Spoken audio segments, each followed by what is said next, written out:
Big boss Malayalam season 6 ഇപ്പോൾ നടക്കുന്ന update പ്രകാരം 2 വാണിങ്ങുകൾ ലിവിംഗ് റൂമിൽ വെച്ച് 2 വാണിങ്ങിനൊപ്പം ഗബ്രിയെയും ജിൻഡോയെയും കൺഫഷൻ റൂമിൽ വിളിച്ച് വഴക്ക് പറയുകയും ചെയ്തിരിക്കുകയാണ്. രാവിലെ മുതൽ തുടങ്ങിയ വഴക്കാണ്. ഇന്നലെയുള്ള ജാസ്മിൻ്റെ ഇന്നർ കേസുമായി ഇന്ന് രാവിലെ വീണ്ടും വിഷയമെടുത്തിരുന്നു. അതിനെ തുടർന്ന് അങ്ങോട്ടും ഇങ്ങോട്ടും വീട്ടുകാരെ വിളിയും പല രീതിയിലേക്കും സീനാവുകയാണ്.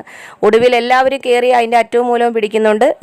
ജിൻഡോ ഇനി ഒറ്റപ്പെട്ട് സ്ട്രാറ്റജി ഗെയിം ആണോ അതോ റിയലായിട്ട് അതിനകത്ത് നടക്കുന്ന ഇതിൽ ഇടപെടുന്നതാണോ എന്നൊന്നും അറിയാൻ കഴിയുന്നില്ല.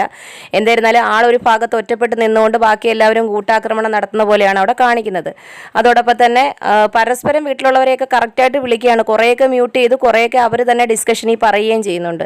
അതിനുശേഷം ഗബ്രിയെ ടച്ച് ചെയ്ത ബാഡ് ടച്ച് ഗുഡ് ടച്ച് എന്നുള്ള രീതിയിലേക്ക് ഗബ്രി ഒരു ടോക്ക് കൊണ്ടുവരുന്നു.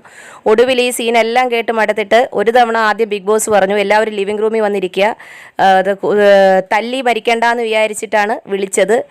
ഇനിയെങ്കിലും കുറേ മനസ്സിലാക്കും, നിങ്ങൾക്ക് ഇന്ന് നല്ല ടാസ്ക് വരാൻ പോവുകയാണ്, നല്ല ദിവസം നല്ല ടാസ്ക് വരാൻ പോവുകയാണ്, ഇനിയെങ്കിലും മനസ്സിലാക്കും എന്ന് പറഞ്ഞിട്ട് കേട്ടില്ല.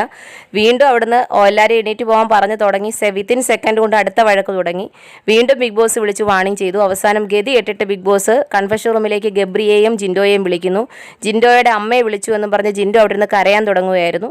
അതിനുശേഷം കൺഫഷൻ റൂമിൽ ചെന്നപ്പോൾ രണ്ടുപേരെടുത്തും വാണിംഗ് കൊടുത്തു. എന്തുവാ ഇത്, എപ്പോഴും വിളിപ്പിച്ച് കുറേയായി കേൾക്കാൻ തുടങ്ങിയിട്ട്, ഇനി ഇത് ആവർത്തിക്കരുതെന്ന് പറയുന്നു.